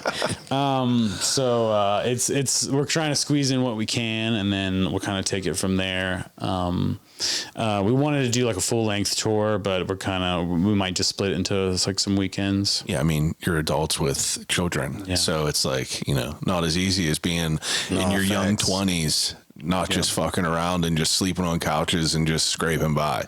We got to maintain our health insurance. Yeah, I know. People got lives, right? People got lives. So that's a fact. No, it's cool to. I was excited to see you guys come back because, like I said before, it's like we're to the age now where you're just living lives. So it's like it's easy to just let it kind of dissolve, and for you guys to be passionate about it enough to allocate your limited amount of time into these projects, it deserves recognition any way it could get. Well, thank you. Appreciate that. It's anyone who does it deserves that. But if it's good, then yeah, it's even better. Extra good. Extra pennies. And that also makes it like a true labor of love. Like, yeah, it's exactly, not like, dude. Like, we're not just going ahead and being like, oh, well, let's just go ahead and make a record and whatever. For fun. It really, let's make a record for funsies. It's really like it is for fun. Well, I mean, not that it isn't for fun. Yeah, but it's you're really locking in. Yeah, really trying to work. lock in. Really working at it. Like you said, being critical of each other. Really pushing each other and our boundary that we've set from before and trying to be better than what we were on the last record.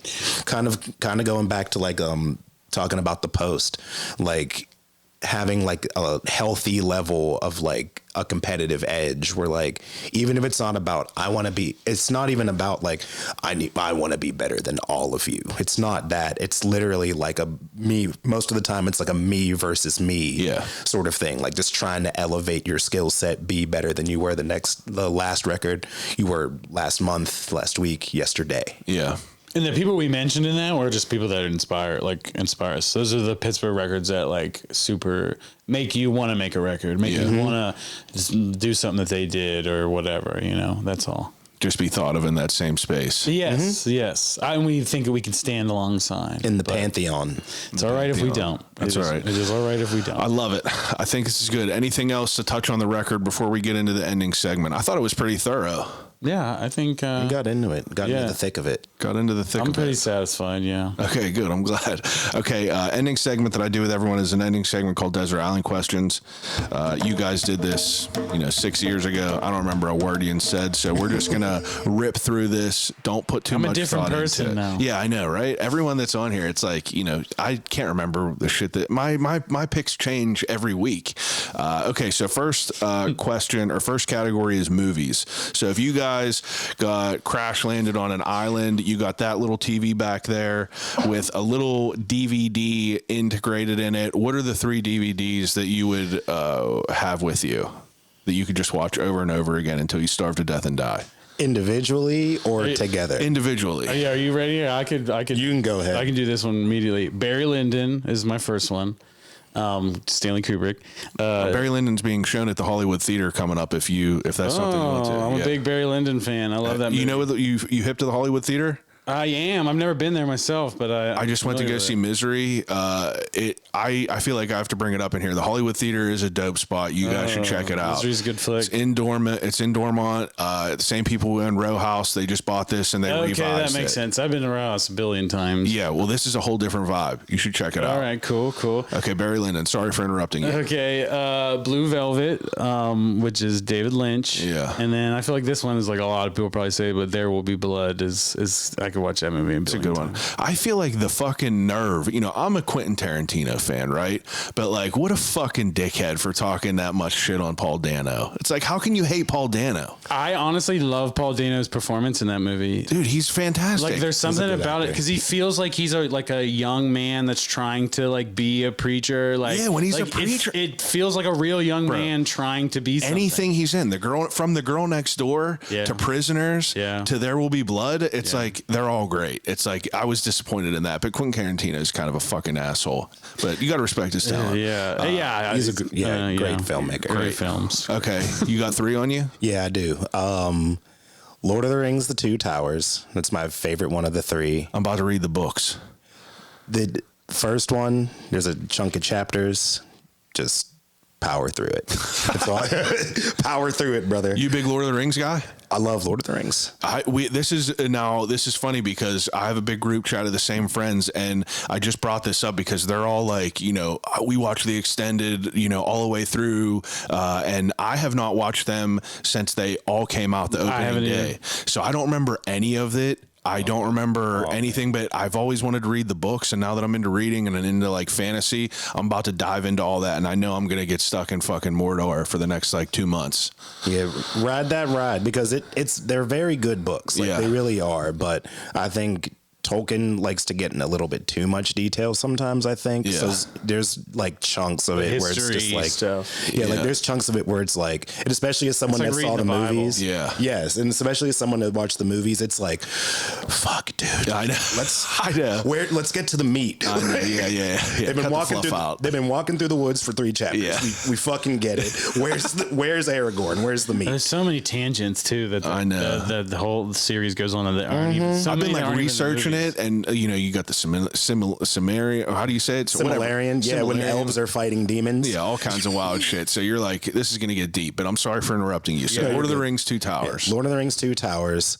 Uncut Gems. Incredible. I think that's one of my favorites. I just watched it 2 days ago. Movie. I watched that one like probably at least like once every couple of months. I don't know if you saw Marty Supreme, but Marty Supreme is also very good. It's the same energy. That's why I started watching it. I saw Marty Supreme, and then the next day I came home and I was like, I got to watch Uncut Gems again. Facts. And then last movie, Forrest Gump. Incredible. That's an all-time favorite movie of mine. I did not. That was a curveball. Incredible. I think maybe this, like as a kid, I thought that was real. that I had was I watched that movie on tape probably 200-300 times. Got that VHS right over and there. I did definitely, as a kid, think that was real. I thought it was Forrest real. Gump was just the most interesting man in history. 100%. Then I found out that it wasn't, and I was kind of disappointed. Yeah, you're like, that makes sense. That makes sense now. Yeah, there's no way that this dude fought all Nam and met 3 presidents and ran across the country 15 times. And it's like, okay, well. That's a good variety, though. Like, you both have a good variety. If I had to gun to my head pick a pile between the both of you, I would definitely pick yours with the Lord of the Rings and Uncut Gems and everything. I'd pick mine, all right?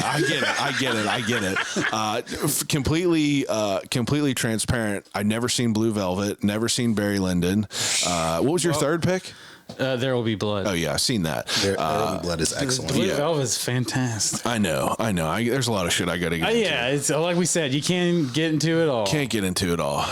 Okay, Marty Supreme though, definitely dope. Fantastic. If you're talking about, I know you were saying that you're into like the A24 shit. You got to get on it. I'm super into Good Time. Their first movie awesome. before Uncut Gems. That's my favorite of them. I haven't seen Marty Supreme yet though. It's good. It's worth seeing. Tyler the Creator was great too. Tyler was great. Dude, how about Timmy was great. How about fucking Kevin Connolly from Shark Tank? Yeah, incredible.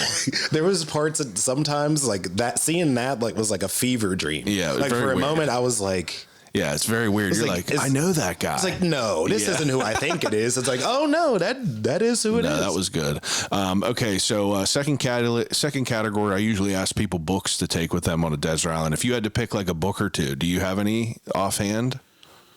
I could think of a couple. Okay.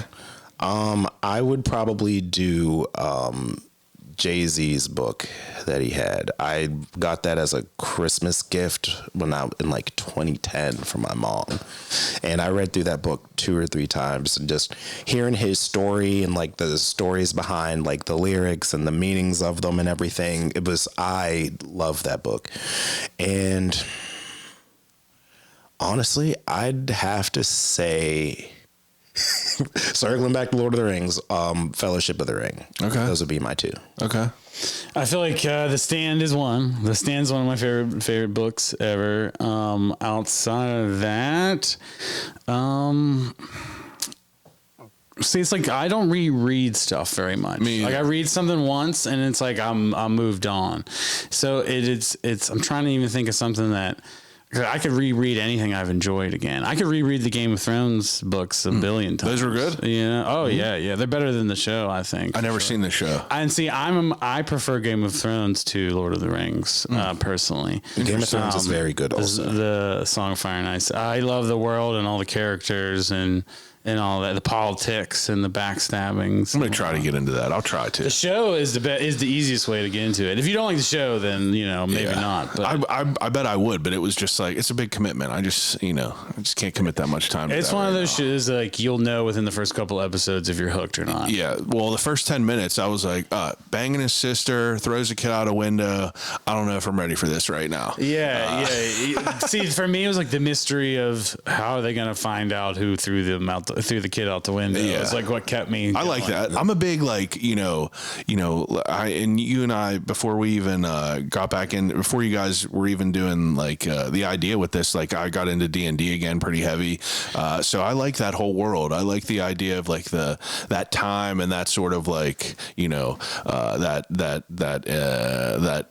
world. I like treating that world realistically and it's like it's just like as much as like history as possible. Yeah, because medieval history is crazy as fucking hell. dope. It's crazy as hell on its own that you don't need to add dragons and zombies to it. You ever read Between the Fires? No, man, you should. I bet you would love that. There's a lot of hot fantasy. I've never read any like Brandon Sanderson or anything. Everyone always talks about Between the Fires is from Christopher Buellman, I think it is. Okay, but it's like it's on like every list of just like great books, but it's like a very, very what do they call it? They call it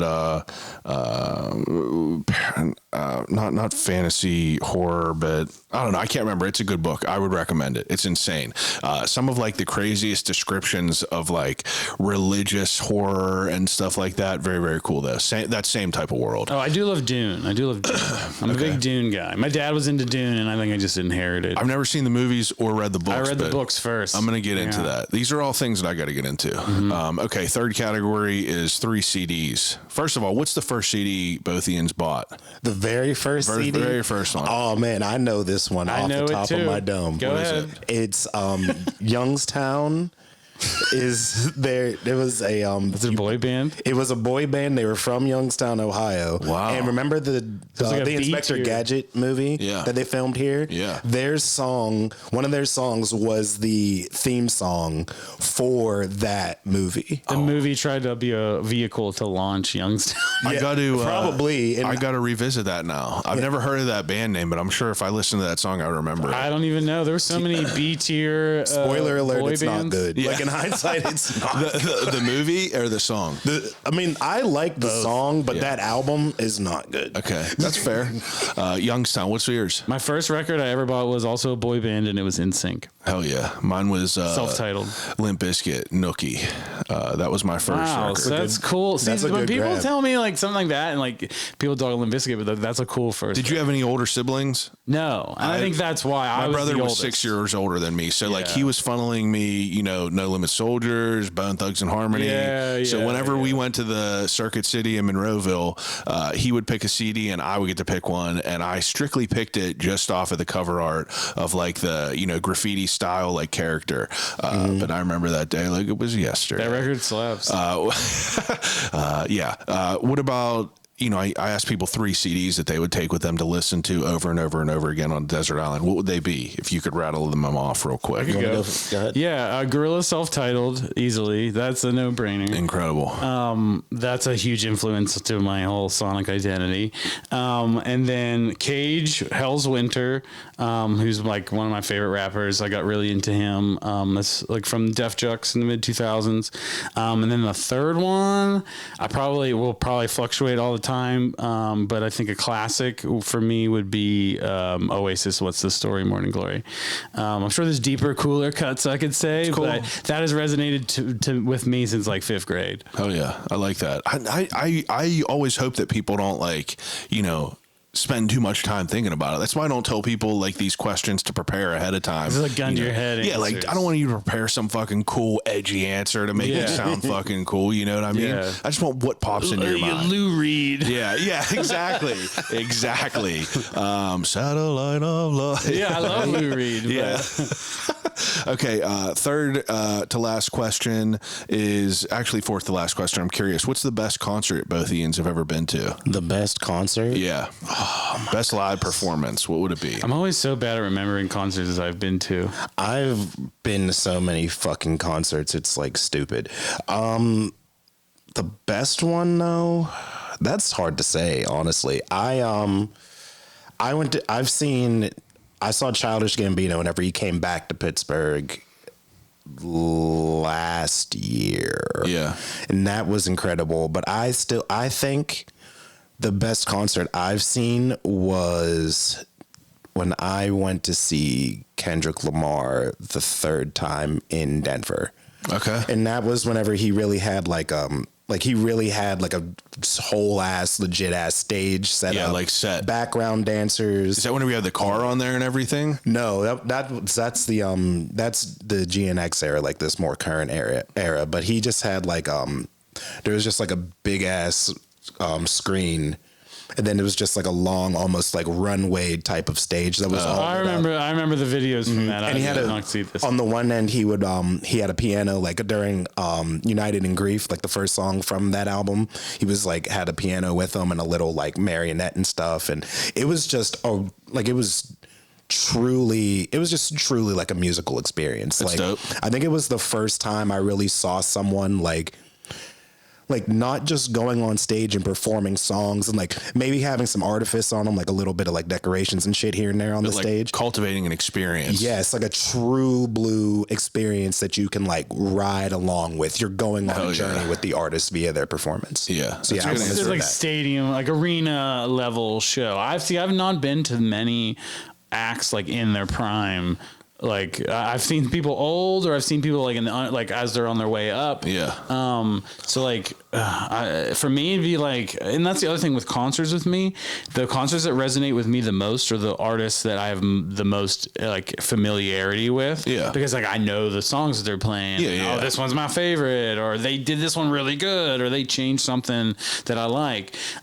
So like the Pixies, I saw Pixies like 12 years ago, and like they were well past their main era, but it was a fantastic show, and I was in the height of being into them. Like I just went back and listened to all those records, and I was like a stan at the time. Outside of that, I would say my favorite concert would be Jason Mraz, and I was 2008 senior year of high school, and it was the Pit Fest free concert to the public. Wow. And I got a group of my friends from high school to drive with me in my little minivan to go see him, and I was also into his stuff at the time. And I want to revisit it to just hear what it was. What was his like super famous song? I'm yours. That was the record. It was that record's tour. And interesting. And I don't know. We got pretty damn close. And like, I remember just like shouting something at him, and it was like an inside thing, and he like knew it. That's so stuff like that. And it was just an awesome performance. Like you just don't forget stuff like that. Okay. Even though there's like way cooler artists that I've seen. That's all right. That's that a cool is like answer. the most important one to me. That's good. I want to give one honorable mention because I saw Lauryn Hill at the Carnegie Library in Munhall. Was she 2.5 hours late?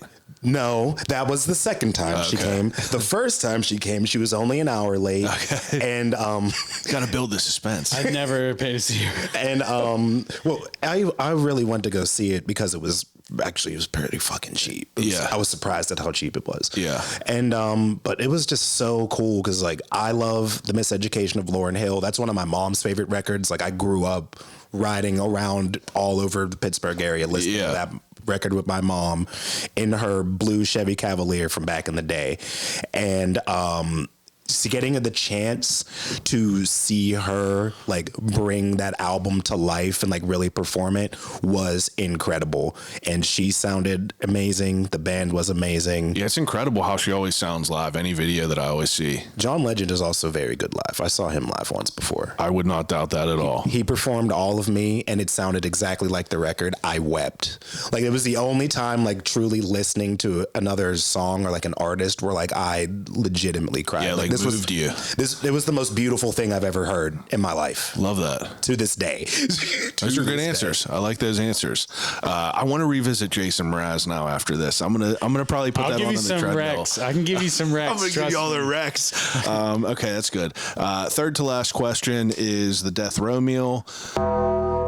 You guys are about to get put to death. You get a last meal. You get an appetizer, a main course, and a dessert. What are they? Please get as specific as you could get. From like where they are, what restaurant, whatever. So an appetizer, a main course, and a dessert. What are they? Okay. I think I got it. So I would do for an appetizer as low hanging fruit as it is. I'm doing Chili's mozzarella planks. It's the most chose answer out of 315 episodes. Easy work. Not just easy work, bro. Ain't that so crazy? Not just Chili's, but cheese sticks are the most chose answer out of 315 episodes, and it's a lot of people. Chili's in like 10 years. You gotta get them. You gotta get them cheese planks, brother. Yeah. Don't look at the nutrition facts because it's like 4,000. This is a death row meal. It's crazy. This is a death row meal. Fair, very fair. For a dessert, I'm going to say, because I love carrot cake. Whenever RIP this restaurant, but when Bettis Grill was still over there on the North Shore, I feel like you picked this on the last episode. They had the best fucking carrot cake ever. I swear that was the choice. It was a huge fucking piece. You said this exact thing 6 years ago. I probably did. I do because I was like, Bettis Grill, huh? That's a very particular thing. What about the main course? My main course, and I think I would prefer to make it myself. So if I could make it myself, I would go ahead and do like very homey, nice meatloaf with some nice mashed potatoes, a little bit of veggies. Oh God. I like to do some people do gravy. I don't really necessarily do gravy all the time. I'm a ketchup guy on meatloaf. See, I go ahead and do ketchup, mustard, some Worcestershire sauce, ketchup, and a little bit of brown mustard, and a little bit of brown sugar. Mix that up real good, and then I go ahead and slather that on there. Throw it back in the oven for a couple more minutes. Yeah, that's some good shit. If you need the recipe, I can give you that game. I love a meatloaf. I can give you that game. Yeah, I love a meatloaf. That's incredible. What about you? Appetizer I don't know if this counts. I guess it doesn't count as an appetizer. I don't know why I had on my mind for the appetizer. Do you remember Smoked Barbecue in Lawrenceville? Yeah. I was obsessed with their macaroni and cheese. Yeah. I would wait good. hours to eat that macaroni and cheese. Yeah, I love that place. I would go there just for the macaroni and cheese. And the taco is good, but I'm here for the mac and cheese. The donuts were dope too. I never even knew that they did that. Donuts were good. Yeah, donuts went off real quick. So if that would be my appetizer. Then my main course would definitely be the most unhealthy pick possible. I would say hookfish and chicken catfish nuggets. Yeah. Hooks is so good. They're so good. Extra crack seasoning. Yeah. Extra crack seasoning. And then I usually use mayo chup from the Heinz mixture of mayonnaise and ketchup. I dip them in that, and that is just the best thing in the world. Hooks is fire. Been a while since I've been back there, but I gotta go back. I need a 6-piece with fries right now. Yeah. That's the thing is there's one. I live in North Versailles now. There's one by my place. Is there? There was. I don't know if it still is. But then you just don't. Other than the main couple, you don't know what the mine was always in McKee's Rocks, the one that I would go to. But then I was just on Federal Street, and I saw they have one on Federal Street too, and I didn't know that. But Hooks I think is good. the main one is Wilkinsburg, if I recall. Yeah, it's probably. I don't know. I think the main. Or that was one of the earlier ones. The main one is the joint near Homewood. That sounds familiar. Yeah, because if you're going up Washington Boulevard, it used to be right there on the corner. Okay, yeah. But now it moved from that little spot a couple doors down to what's the spot that's right next to the car wash. But that one's still going. Okay. Them dudes in there, I don't know what they do, but every time you hit it, it hits. I see the Penn Hills one. That one was Hooks is fire for sure. Okay, dessert. I'm also I don't have any intimate knowledge of this particular carrot cake but carrot cake is my favorite dessert. Really? Yeah. Okay. It That's just good. happened to be that is also my favorite dessert. Okay, those are good answers. Second to last question. You're getting ready to go on a road trip, go into a gas station, snack of choice. What is it? Barbecue flavored twist Fritos. Fire. Pack. Non-spicy cheese Takis, or the popcorners, the white cheddar popcorn. Incredible. The fire. popcorners, Yes. those are slapping. And they all feel day. slightly less horrible. When 100%. Yeah, if I eat Takis, it fucks my stomach that up. makes me feel so horrible bad. afterwards, yeah. But the popcorners, everything from like the kettle corn they're all fire. every flavor is good. Yeah, The sea salt's even good. Yeah, well, randomly at Giant Eagle, they had like a queso, like a nacho queso that was fire. And like you look at those nutrition facts rather than like some Doritos, and you're like, I'll take the Okay. popcorners. Makes you feel a little better. Yeah, makes you just a little bit. Okay, last question. If you could have a conversation with anyone alive or dead, who would it be and why? And I would assume that you guys would pick your mother and grandfather. Yeah, but that's a if good it's one. not a loved one, someone that you're not like related to or anything like that, who would it be? This is a really good question. I'd love to have a conversation with MF Doom. R.I.P. Doom. But I would just love to have just got to have a conversation with him and just in the chop it mind up. of that. Mm-hmm. Up until even whenever his death was announced, and you're like, it was a month ago, and you're like, that's some wild shit that he kept it away like that. I didn't even know that it was real. I didn't believe it at first. I was like, y'all are full of shit. Yeah. He's the supervillain. Of course he's gonna fake his fucking death. And then it's like, oh no, he's dead. Yeah. He's been dead for a month. Yeah, it's What the wild. hell? I remember seeing that. I was like, it's pretty crazy. What about you? I feel like this is like I don't know, maybe basic answer, but I say FDR because I just want to know what he would think about this fucked up world we're in right now. That's a good answer. I like that As answer. one of the one of the few guys that seem to steer the ship pretty good. Yeah. I would like to during one of the worst times in our history, with the World War and the Depression. Like what he would think about this quagmire that we're in. Yeah. Quagmire that we're in. Those are good answers. And that's it. You know, you guys, I really appreciate you taking some time as quickly as we had this turned around and coming in and making the long drives over here. I know you got a long drive home, but it is very much appreciated. And it was, it's an honor to have you in and just chop it up with you again. Hey, we appreciate you. We appreciate your time. Thank you. Yeah, no, this is great. It's always a good time, and I feel like you can feel the care. You feel the love. Good. I'm glad that it exudes from me that way. Absolutely. Now, before you get out of here, tell everyone where they could find your work, where they could follow you guys. You know, the whole 9 yards. Pimp yourself out real quick. BBGuns PGH on all the socials. Our music is on our Bandcamp, bbguns.bandcamp.com. It's also, with the exception of one project, everything can be found on your streaming services. And what else? TikTok is BBGuns Music. We just started using it, and I think everything else is BBGuns PGH. Rust Belt's out right now. Go find it. Go check it out.